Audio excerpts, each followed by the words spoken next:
What's going on, everybody? It's your boy Andrew, and welcome back to Sports but Casually.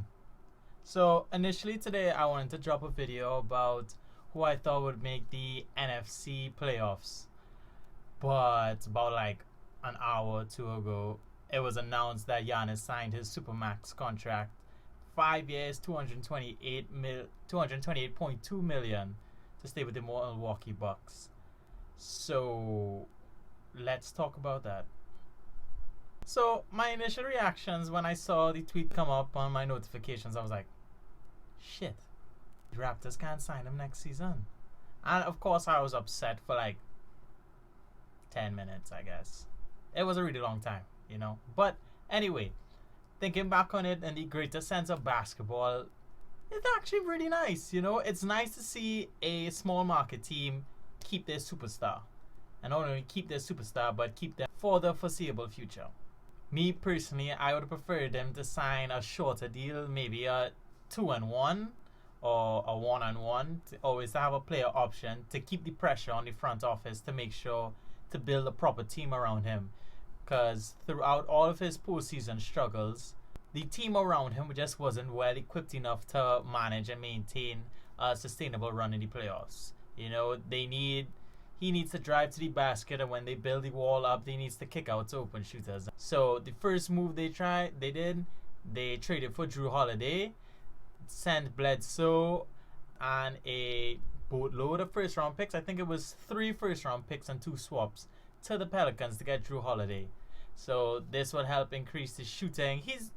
Drew Holiday is not a knockdown shooter like you see guys like JJ Redick are, but not only does he supply you with better defense than what Bledsoe, although Bledsoe's a very good defender.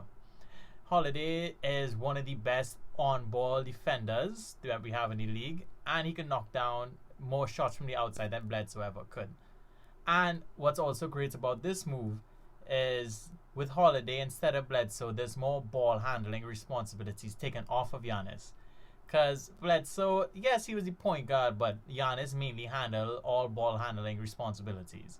Now you have another guy to go along with Giannis, to go along with Chris Middleton, that you could give the ball to and could go get a bucket and to go create something. And I think that's what's very important for Giannis and this team to do better in the future.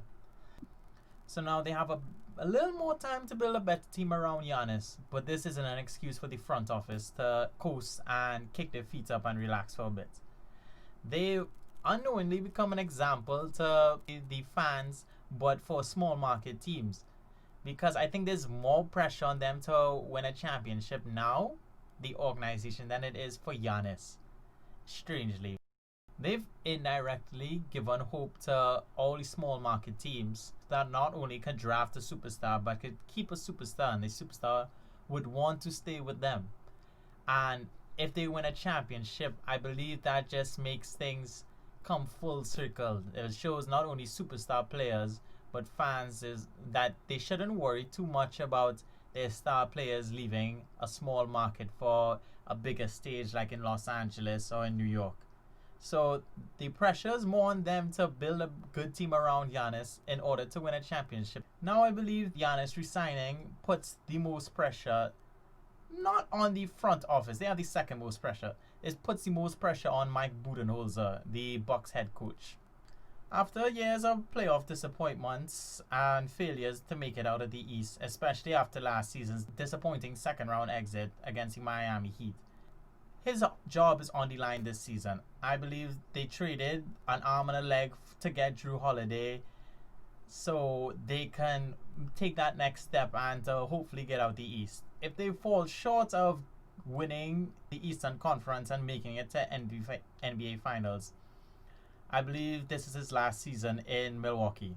There will be no more excuses. You can't get rid of Giannis, so you have to get rid of Budenholzer. Lastly, let's talk about what this move does for NBA free agency next offseason. And as I said, this sucks. I wanted the Toronto Raptors to sign him. Might have not happened, but I don't care. I still wanted us to go after him. We had the cap space, and I believe teams like Miami Heat were looking to go after him. But I'm also grateful that it happened now and we know about it in advance. A lot of teams now have to change their plans and change their priorities. So if it would have came at like in free agency next season, I would have been way more angry than I am now. But it happens. I'm just happy he's not like going to the Warriors or anything like that. That would have just ruined the league. I would have cried. So yeah, that's my take on the Giannis Supermax signing and what it means for Milwaukee and for the rest of the league coming up this season and for the future. Thank you all for watching. Be sure to like, subscribe, and share with a friend. And I'll see you next time. Check the mic and make sure it sound right, boys.